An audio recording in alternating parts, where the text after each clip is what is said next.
Boa noite, irmãos, graças e paz. Vamos abrir a palavra do Senhor no livro de Êxodo, capítulo 12.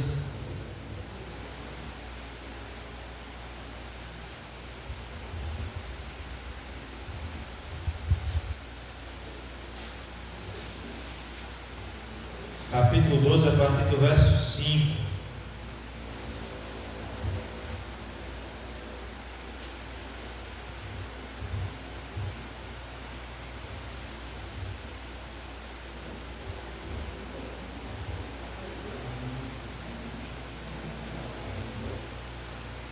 Amém? Diz assim a palavra do Senhor: o cordeiro será sem defeito, macho de 1 ano. Podereis tomar um cordeiro ou um cabrito, e o guardareis até o 14º dia deste mês, e todo o ajuntamento da congregação de Israel o imolará no crepúsculo da tarde.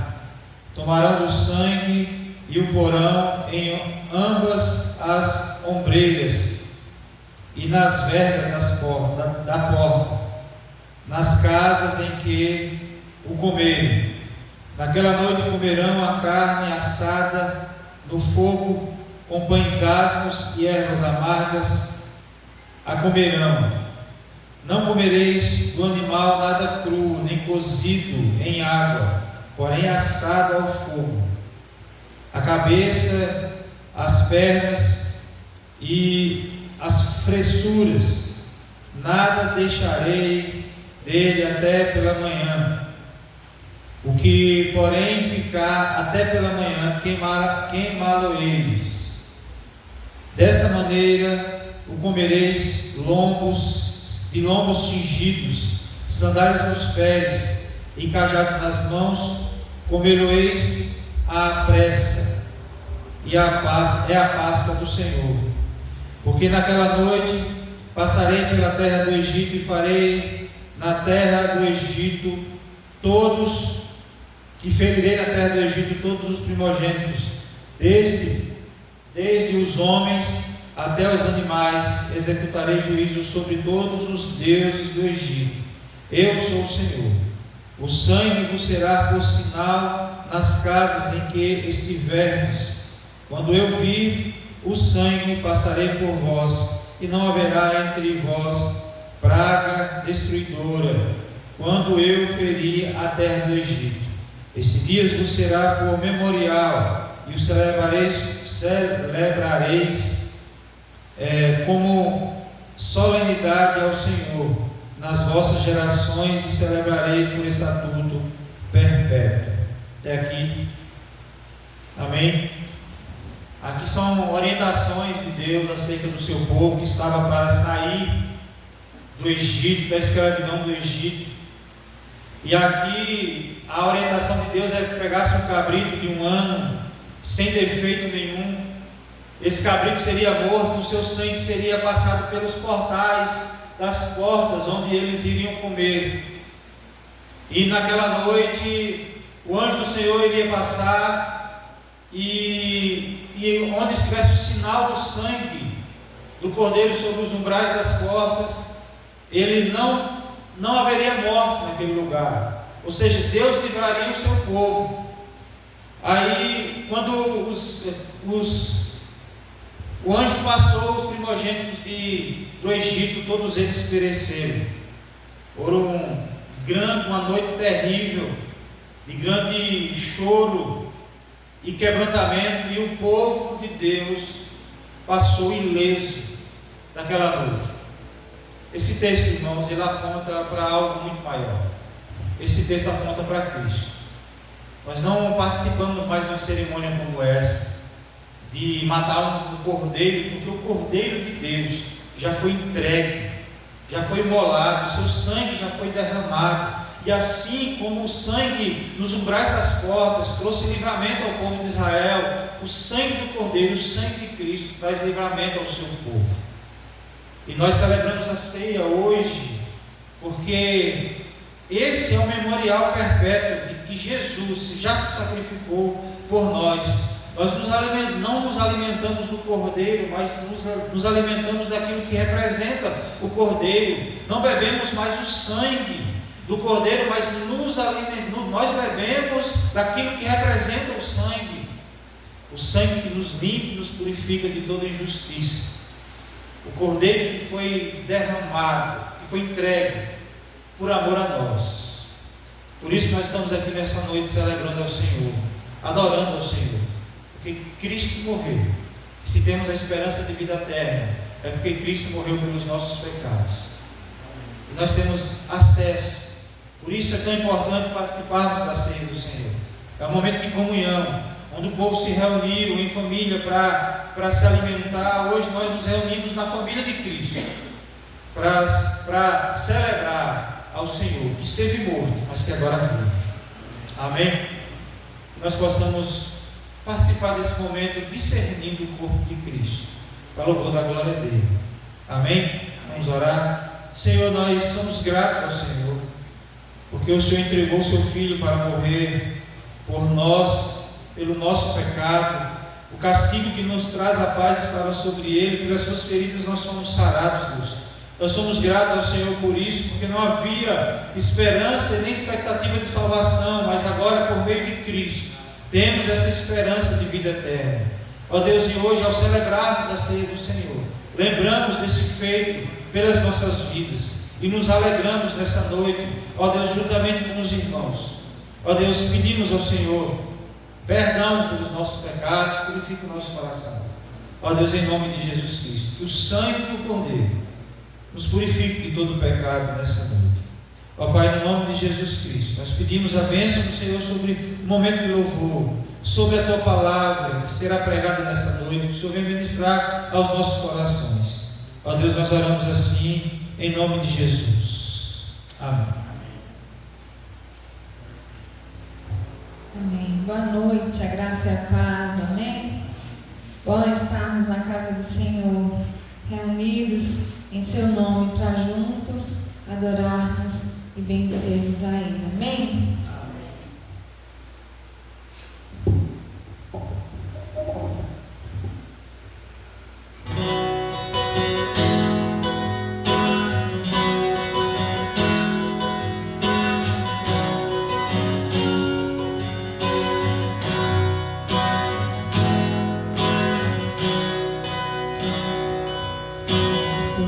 Todos congregados aqui, certamente abençoados também. Há um clima, uma esfera de amor, uma força que se move entre nós. Algo novo Deus está povo a quem muito quer bem, seu Espírito Ele vai derramar numa igreja forte, edificar, dá louvor, sua glória, vem Senhor, sua história escrever através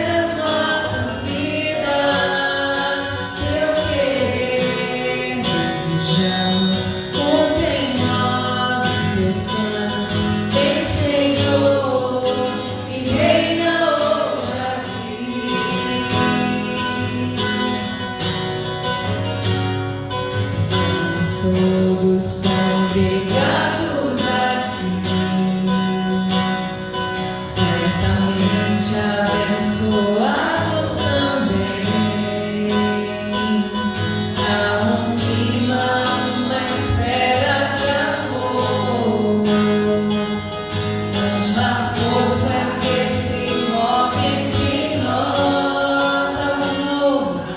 Algo novo Deus está por fazer.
vidas, Senhor.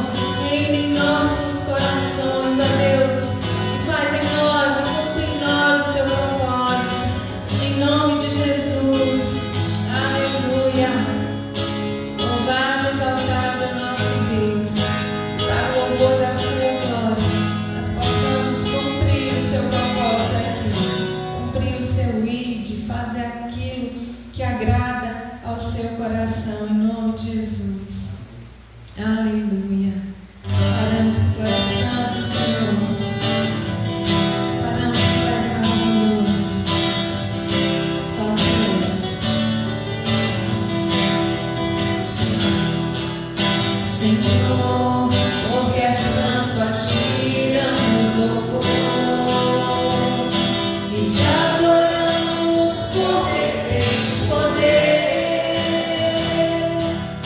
Erguemos nossas mãos a ti e aqui nós nos prostramos em rendição total no teu altar.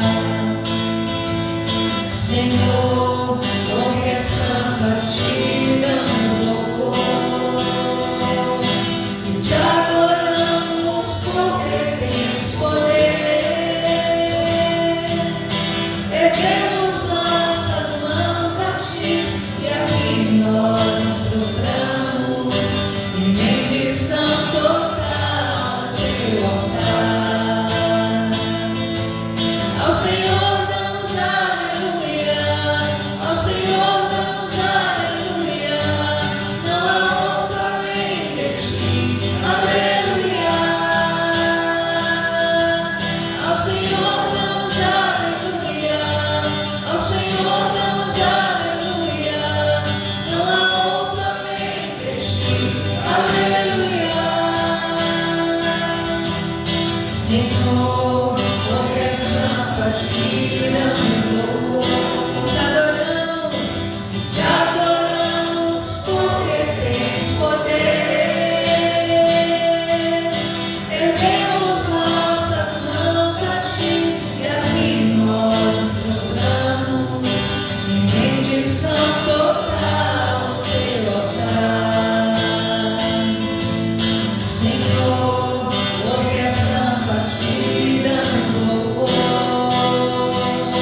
e te adoramos porque tens poder, poder. Erguemos nossas mãos a ti e aqui nós nos prostramos em rendição total no teu altar. Ao Senhor damos aleluia, ao Senhor damos aleluia, não há outro além de ti, aleluia. Ao Senhor damos aleluia, ao Senhor damos aleluia, não há outro além de ti, aleluia.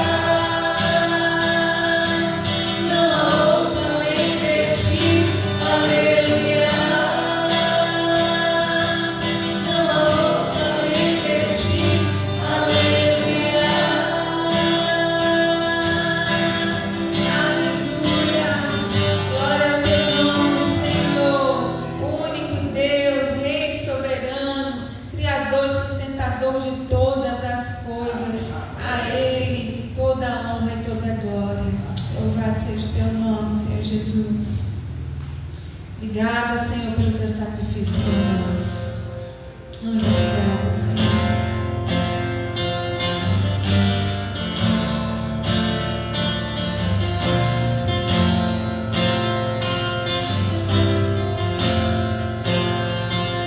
Eu não consigo entender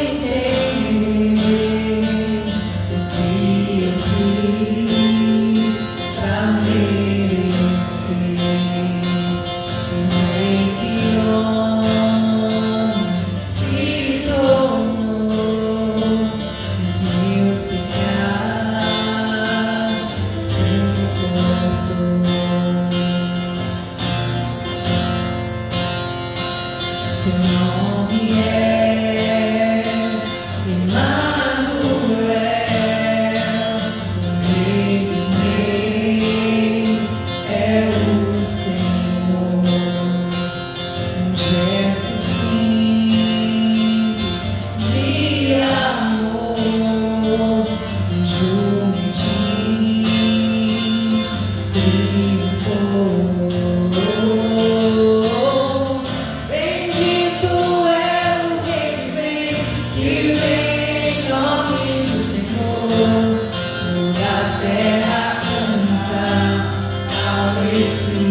Nada pesquei. Parecia ser apenas mais um dia como qualquer outro. Estava cansado, sem forças, desanimado, decidido a largar tudo e parar. Deus conhece tua estrutura, sabe o que está fazendo, mesmo que seja difícil, não pare, Ele está vendo. Colheu todas as suas lágrimas e mandou a te falar. Pegue o que Ele te entregou e volte para o lar, que é o seu lugar. Quem mandou largar a rede, quem mandou você parar, volte para o mar alto, no lugar da tua vergonha eu vou te honrar. Quem mandou largar a rede, quem mandou você parar, volte para o mar alto, no lugar da tua vergonha eu vou te honrar. Filho, eu vou te honrar.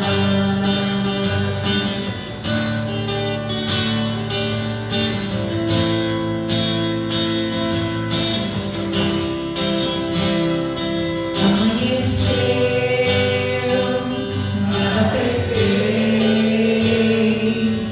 Parecia ser apenas mais um dia como qualquer outro. Estava cansado, sem forças, desanimado, decidido a largar tudo e parar. Mas Deus conhece tua estrutura, sabe o que está fazendo, mesmo que seja difícil, não pare, Ele está vendo. Colha todas as suas lágrimas e mandou a te falar. Pegue o que Ele te entregou e volte para o mar, que é o seu lugar. Quem mandou largar a rede, quem mandou você parar, volte para o mar alto, no lugar da tua vergonha eu vou te honrar. Quem mandou largar a rede, quem mandou você parar, volte para o mar alto, no lugar da tua vergonha eu vou te honrar. Filho, eu vou te honrar. Filho, eu vou te honrar. Filho, eu vou te honrar. Amém. Louvado seja Deus. Pastor Bira. Oi! Essa noite. Rodinha! Diga, jovem. E aí, Mitchell? E aí, pastor Amanda? Irmãos, graça e paz. Amém. Vamos abrir a palavra do Senhor. No Salmo 128, nós estamos esse mês todo lá na igreja falando sobre família. E nós vamos também aqui hoje aproveitar o ensejo para que também falemos de um assunto tão pertinente, sobretudo nos nossos dias.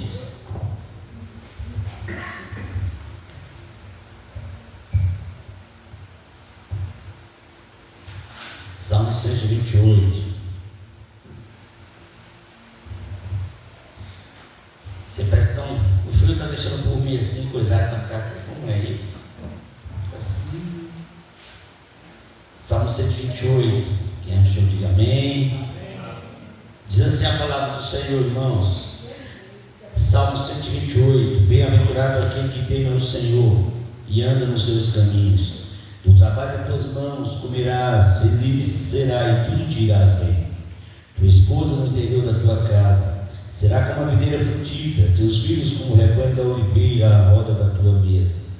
Eis como será abençoado o homem que teme ao Senhor. O Senhor te abençoe desde Sião, para que veja a prosperidade de Jerusalém durante os dias da tua vida, e veja os filhos dos teus filhos, e paz sobre Israel. Pergunta pertinente. E a família?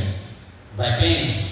Como está o nosso lar? Como está a nossa família? Como está o nosso casamento? Como estão os nossos filhos? Como nós estamos como cônjuge, como esposo, como esposa? Como estamos lidando diante das dificuldades, das adversidades da vida? E esse texto, ele vem falando do lar que teme ao Senhor.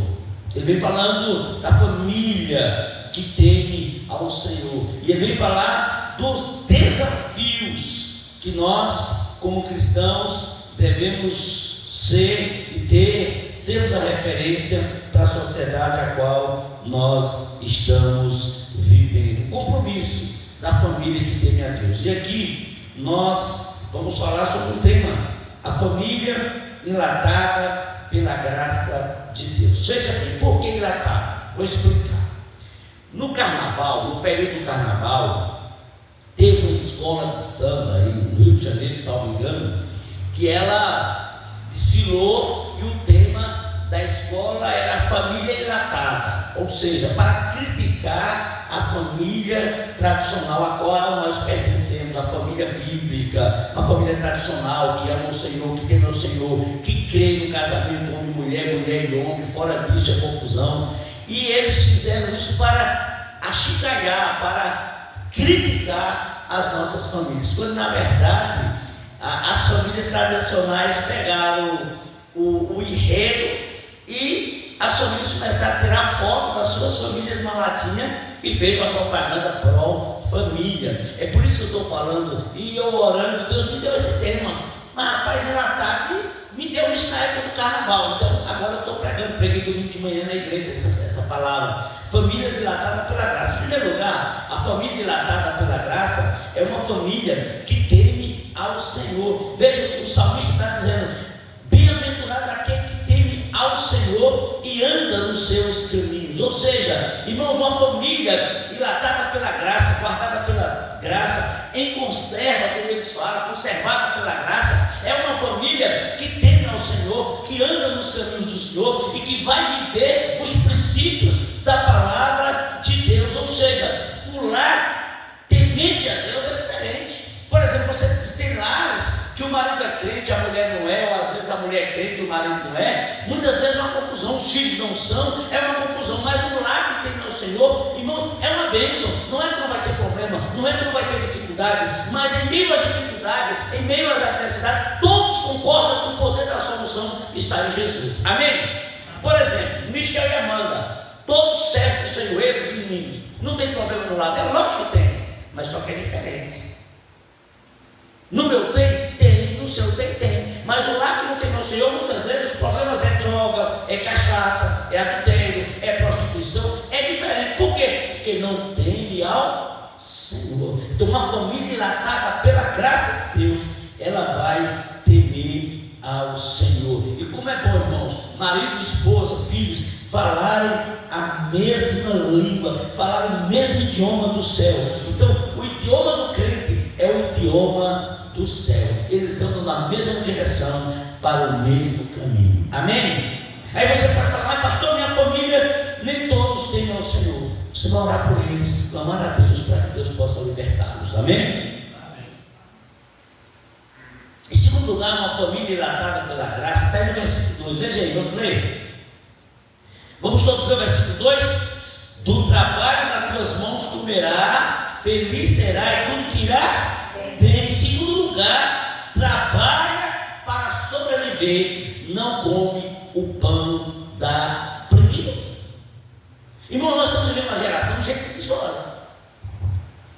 As pessoas não querem mais plantar roça, as pessoas não querem produzir porque não acham trabalhador, porque as pessoas, elas acostumaram a viver de esmola.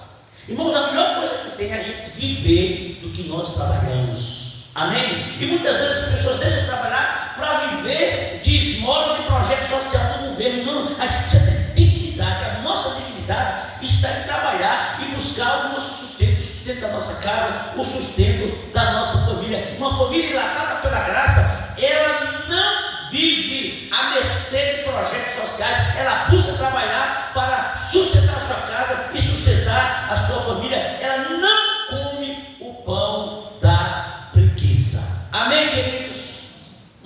é conservada pela graça, ela tem prazer em ter as suas conquistas, em conquistar juntos. Nós fizemos a casa, nós compramos o nosso carro, nós reformamos a nossa casa, nós conseguimos fazer isso, nós conseguimos fazer aquilo, porque nós trabalhamos. A Bíblia vai dizer: do suor do teu rosto trabalhar, comer, sobreviver. E a Bíblia vai dizer, irmãos, em Tessalonicenses, 2 Tessalonicenses, que aquele que não trabalha não coma. E a Bíblia manda a gente fugir, distanciar de gente preguiçosa.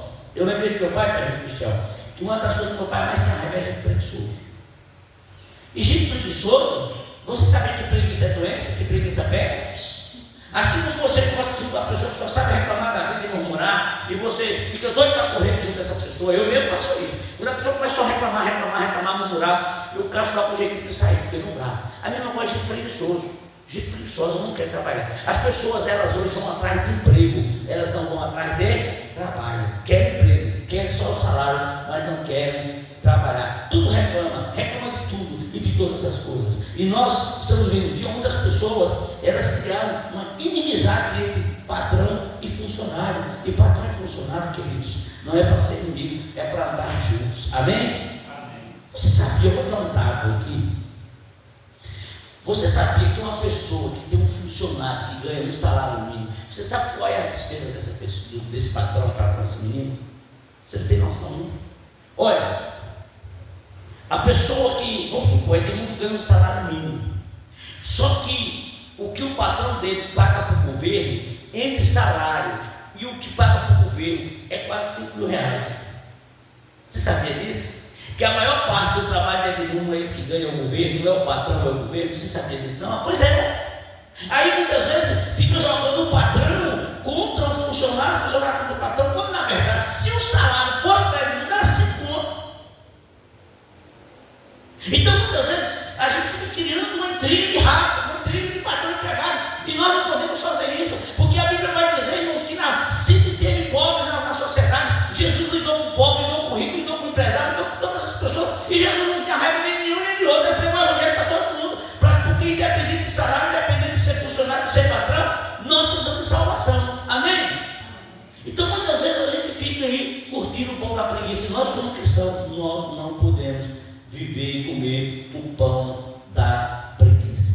Por exemplo, na minha época, eu vou fazer 56 dia 9 de julho, guarde bem essa data, 9 de julho, repita comigo, 9 de julho. Pronto, não esqueça do meu parabéns. Meus amados irmãos, eu sou de uma época, eu creio que o irmão Nilton também, que todos nós trabalhávamos para ajudar no sustento da casa. Nossos pais, pelo menos o meu, não tinha condição de bancar, a gente ia para a roça trabalhar, para ajudar no sustento da casa. Hoje, muitas famílias, os filhos não querem trabalhar, e a adolescência hoje aumentou, você sabe, né? A adolescência de 30 e 40 anos dentro de casa hoje, dando trabalho para mim não. E que não quer trabalhar, não quer trabalhar. Essa é a realidade da nossa geração, da nossa sociedade. Filhos que não querem trabalhar e vivem as coisas dos pais. Então, nós precisamos, como cristãos, como igreja, falar isso para mudar essa mentalidade dessa geração. E trabalhar dignifica.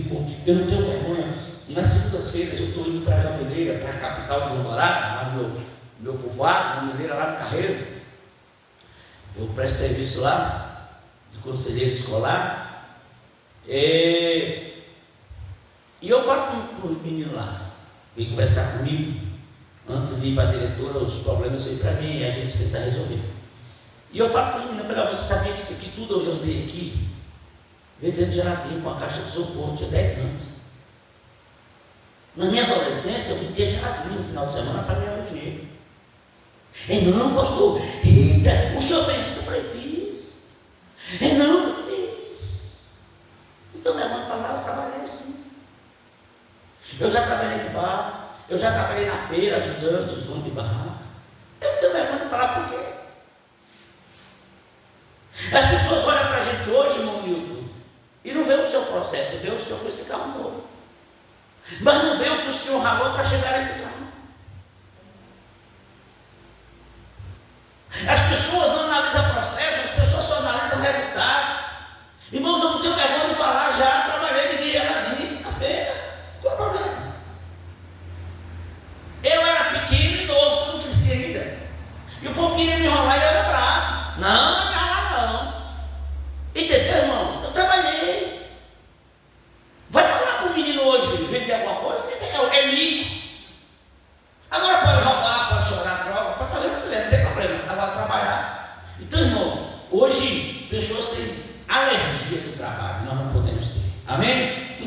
lugar, uma família dilatada pela graça. A esposa cumpre a sua função sem frustração. Versículo 3: a tua esposa no interior da casa.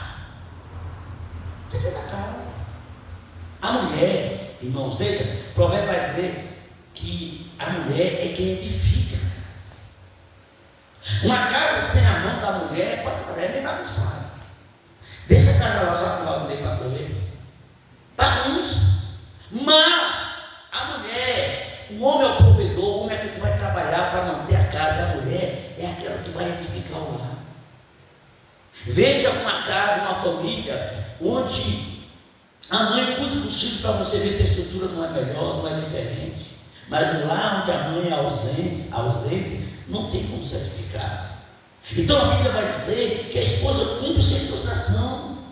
Hoje nós estamos vivendo um movimento feminista, da mulher empoderada. Irmãos, na Bíblia, Deus só criou homem e mulher, para o homem ser macho, a mulher ser fêmea e acabou. Não precisa de empoderamento, não precisa de machismo, não precisa de ignorância, só precisa a gente cumprir o nosso papel de marido de boa, e a mulher de esposa de boa, e nós vamos viver bem para a glória do Senhor Jesus. Amém, querido?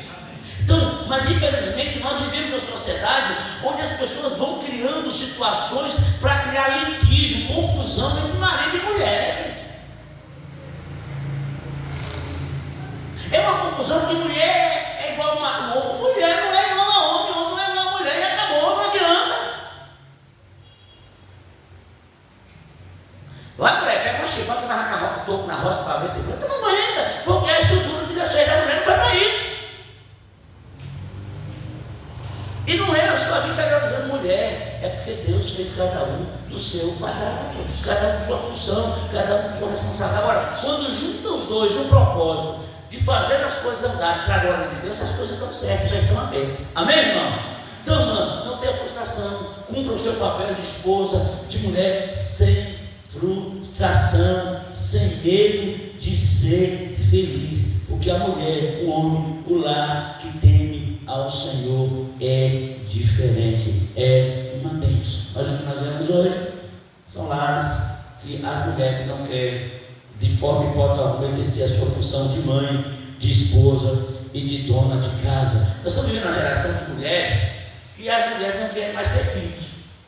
Mas pastor é. Sabe por que a mulher não quer ter filho? Para não amamentar, porque se amamentar cai os peitos. Outras não querem ter filho para não esticar a barriga. Aí tem um cachorro, meu filho. Tem um que quer cachorro, tem um gato, outros querem cobra. É a sociedade que nós estamos vivendo hoje. Quando Deus mandou o homem, não é bom que o homem esteja só, valei uma auxiliadora, que ele seja idônea. O homem deixará pai e mãe, vai unir a sua esposa e vão frutificar para a glória de Deus. Amém? Mas a sociedade está fazendo tudo para ir de encontro aos princípios da palavra de Deus. Tudo que a sociedade faz é para combater a palavra, mas nós, como cristãos, nós temos que nos agarrar às promessas, à palavra de Deus. Amém, querido? Quer ver uma coisa aqui que a sociedade criou, que é totalmente antibíblico? Eu vou fazer uma pergunta e vocês podem responder. O que é a melhor idade? Quem sabe? Fala aí. O movimento da melhor idade é o que? Fala.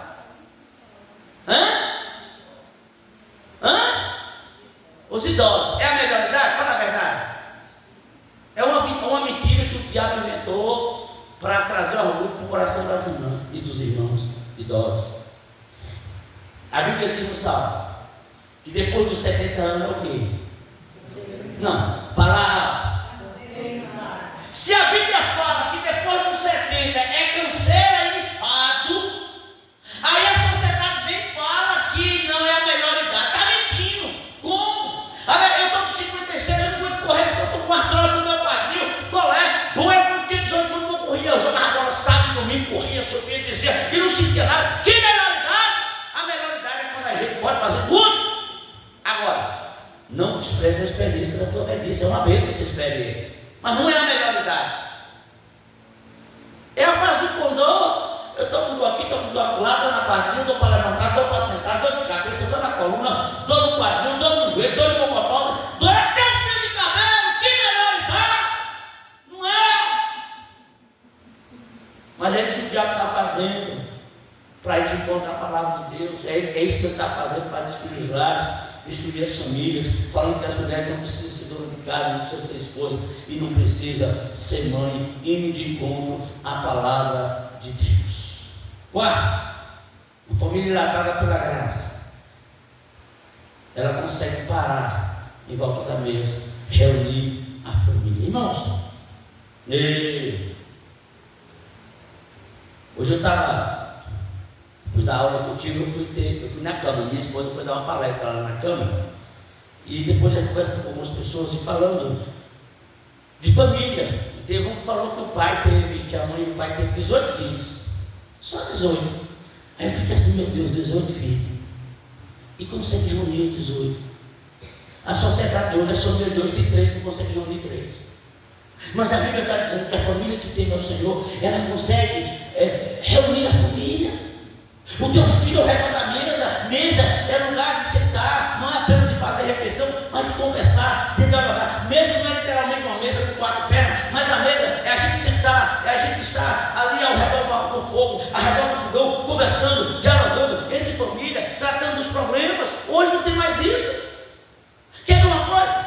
Eu sei que aqui na casa de vocês não acontece isso, mas na Natal que tem. Na hora do almoço, é uma sala assistindo esporte ou alguma coisa, o outro no computador, e cada um com o prato na mão, ninguém senta mais na mesa. Tem pessoas que se comunicam dentro de casa através do WhatsApp. Sério, eu estou falando que ninguém está sério. Não consegue mais reunir a família, não consegue mais conversar, não consegue mais brincar, não consegue mais pirração um ao outro, não tem mais esse momento de família. E as famílias antigamente conseguiam reunir os filhos todos. É filho, genro, nora, neta, aquela galera toda, a coisa hoje não consegue mais. Uma família com 2 filhos não consegue mais reunir. A gente perdeu isso. As famílias perderam a alegria de estar junto. Perderam a alegria.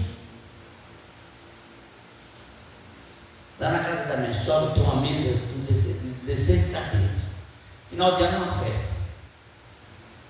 E olha que quando esse ano ela conseguiu reunir todo mundo, foi uma festa. Genro, nora, gato, cachorro, galinha, papagaio, foi uma zoada. Coisa boa. Mas agora mora cada um num canto, é coisa difícil de reunir. E muitas vezes nós temos a oportunidade de estar juntos e não estamos, porque a gente deixa tantas outras coisas nos distrair e a gente não consegue. Uma coisa que eu vejo Michel, mais Amanda, todo domingo é sagrado da casa de Lana, né, Michel? É sagrado. Se minha mãe morasse lá, bom, meu Deus do céu, era sagrado na festa das 6. Estar junto enquanto a gente pode, gente. Estar em família é coisa boa, estar junto. Então, aproveite o tempo que você tem, a oportunidade que você tem de morar perto da sua família e ter esse momento ao redor da mesa. A família que tem o Senhor, ela consegue reunir, consegue estar à volta da mesa para conversar, para orientar, para puxar as orelhas, para exortar. Antigamente, queridos, os pais estavam mais preocupados em ser pai do que amigo dos filhos. Hoje nós vemos uma geração de pai que fica medicando o amor dos filhos. Nossos pais não estavam fazendo, você lembra? Ei, vem cá! Não obedecer não, pegar um cabo de vassoura, pum no ombro, chinelo. O pai não estava preocupado com ser amiguinho do filho, não. Era ser pai. Pai educa, pai disciplina, pai dá lei de hoje, não. Eu não posso disciplinar meu filho, minha filha, senão vai ficar com raiva de mim. Pai me ligando amor de filho. Antes de ser amiguinho deles, a gente precisa ser pai e mãe. Eu não estou dizendo que a gente não pode ser amigo dos nossos filhos. Sim, podemos e devemos.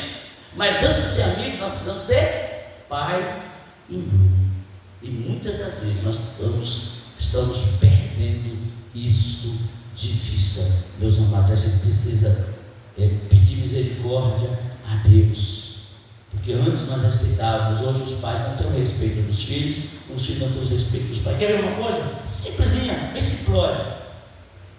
Amanhece o dia, não fala com o pai, não fala com a mãe. Quando fala é bom dia. Pai, tu vai na rua hoje? Mãe, tu vai na rua? Você vai fazer isso hoje? Como era com a gente antigamente? Amanhecia o dia, benção pai, te abençoe, meu filho. Deus te proteja, meu filho. Deus abençoe teu dia, meu filho. Hoje não tem mais isso. Não tem mais isso.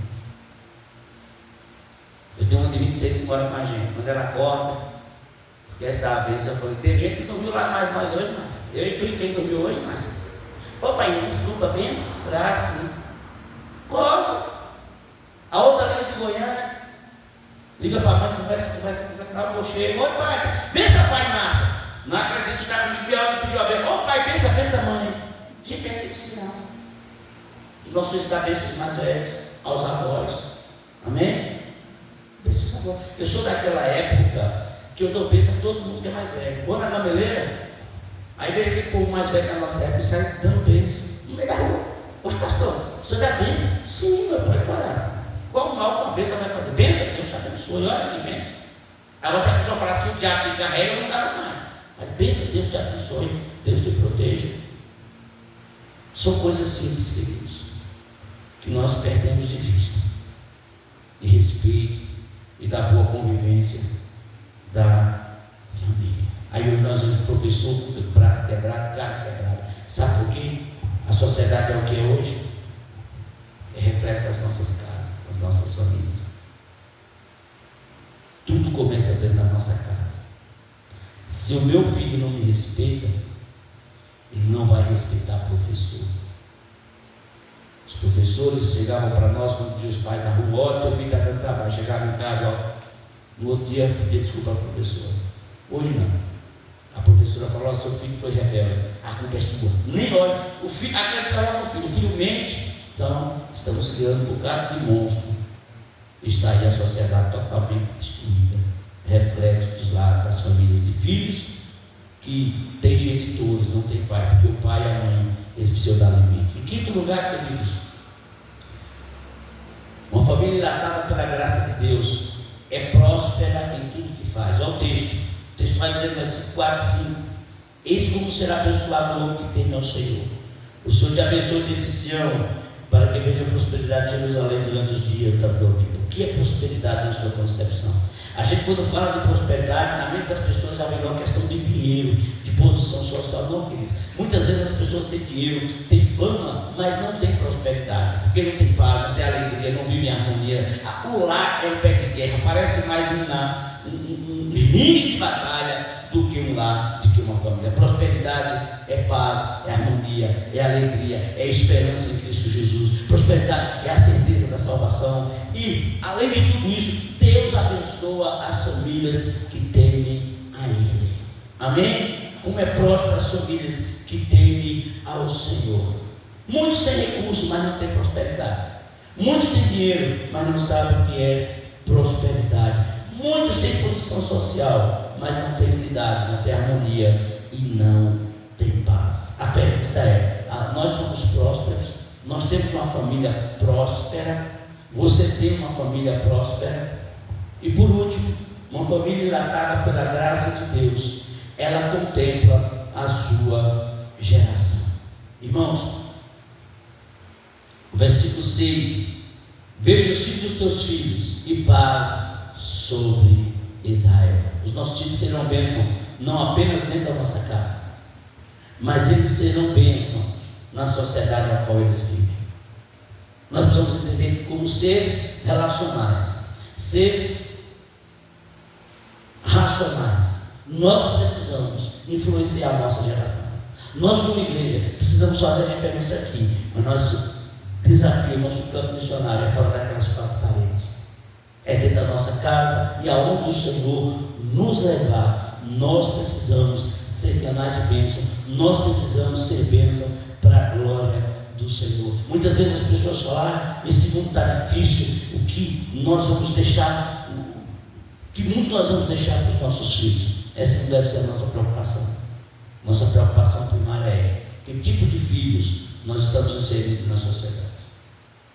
Mais os nossos filhos serão aqueles que vão fazer a diferença lá na sociedade, que não vai entrar, que não vai se corromper, que não vai entrar nas drogas, que não vai entrar na onda do mundo, e que vai de fato viver uma vida segundo os princípios da palavra de Deus, segundo os valores da palavra de Deus, segundo os ensinamentos, o exemplo que ele tem em casa. A pergunta é: nós somos exemplo para os nossos filhos?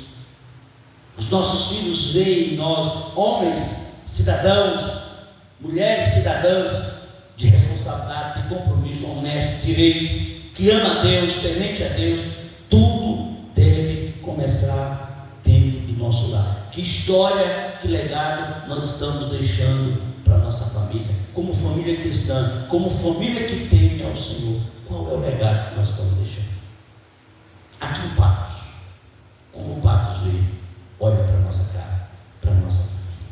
Nós precisamos, como família que teme a Deus, buscar fazer a diferença, como esposo, como esposa, como pai, como mãe, como cidadão, como filho, como filha, como patrão, como funcionário, em todas as áreas. É minha responsabilidade fazer a diferença. Que Deus em Cristo tenha misericórdia de nós e nos abençoe. E que a nossa família seja uma família enlatada, protegida, conservada pela graça de Deus. E que nós jamais abramos mão destes princípios. Que Deus nos abençoe. Vamos orar. Vamos colocar as nossas vidas diante do Senhor. Não tenha vergonha de ser criticado, de dizer que a sua família é uma família do modelo antigo, e sua família é ultrapassada. Essa família é muito arcaica, essa família é muito tradicional. Não tem problema, isso é bom demais, isso é elogio. Ruim é se a gente for chamado na família liberal, adúltera, prostituta, corrupta, isso aqui é feio. Mas enquanto foi latados em conservas, é bênção. Vamos orar? Senhor Deus e Pai, nós louvamos o Teu nome. Bendizemos ao Senhor, Pai, pelo privilégio que o Senhor nos deu de termos família. Sabemos, ó Deus, que não é fácil, mas é bênção. E toda bênção tem seu preço. Toda bênção custa alto. E nós te louvamos, porque o Senhor tem nos dado a graça e a compreensão de entender que família é presente do Senhor, é bênção do Senhor.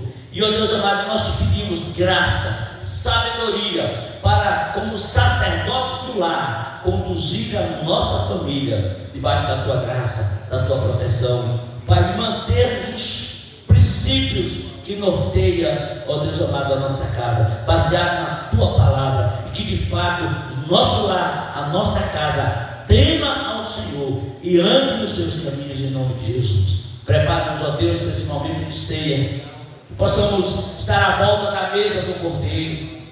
Os filhos estão à volta da mesa para comer do pão, para tomar do cálice, para a comunhão com o Senhor e a comunhão com os irmãos. Por isso nós consagramos esses elementos em nome de Jesus. E que esse momento de ceia seja um momento de fortalecimento da nossa fé, da nossa esperança em Ti, até que o Senhor venha, em nome de Jesus. Amém.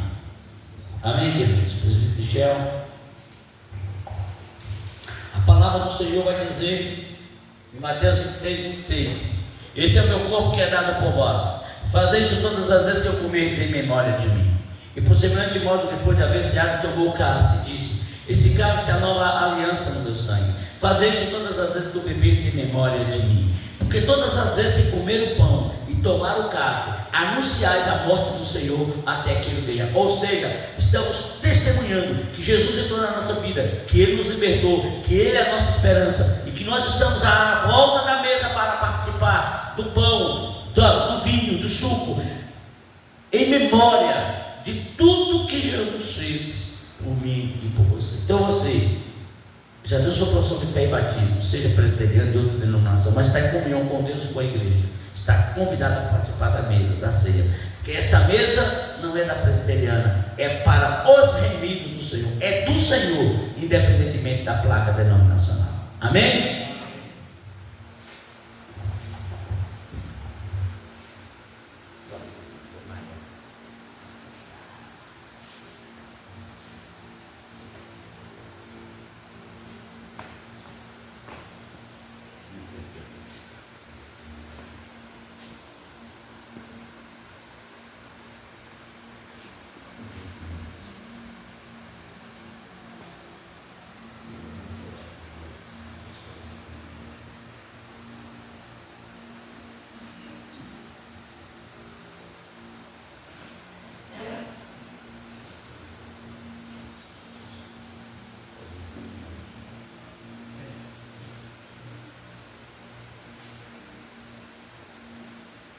Quando todos pegarem, nós vamos cear juntos, tá bom?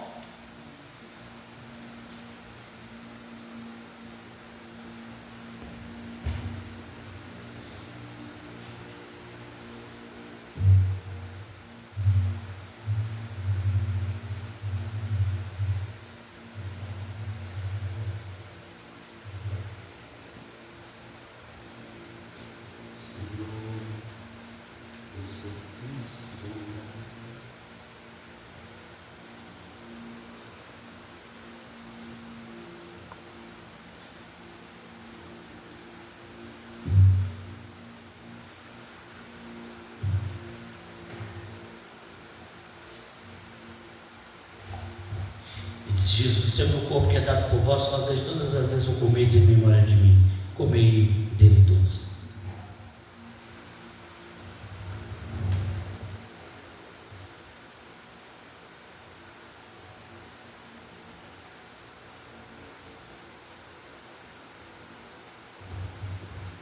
E por semelhante modo, depois de haver ceado, tomou o cálice e disse: esse cálice é a nova aliança do meu sangue, fazeis todas as vezes que eu bebeis em memória de mim. Bebei dele todos.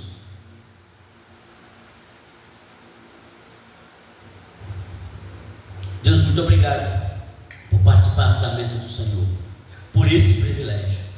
E que o Senhor abençoe a tua igreja, aqueles que ainda, Deus, não estão participando, que o Senhor possa levá-los à aprovação de fé e batismo, para que os mesmos participem desse privilégio, dessa honra, Deus, em nome de Jesus. Que o Senhor continue abençoando o teu povo neste lugar, para a glória do teu nome.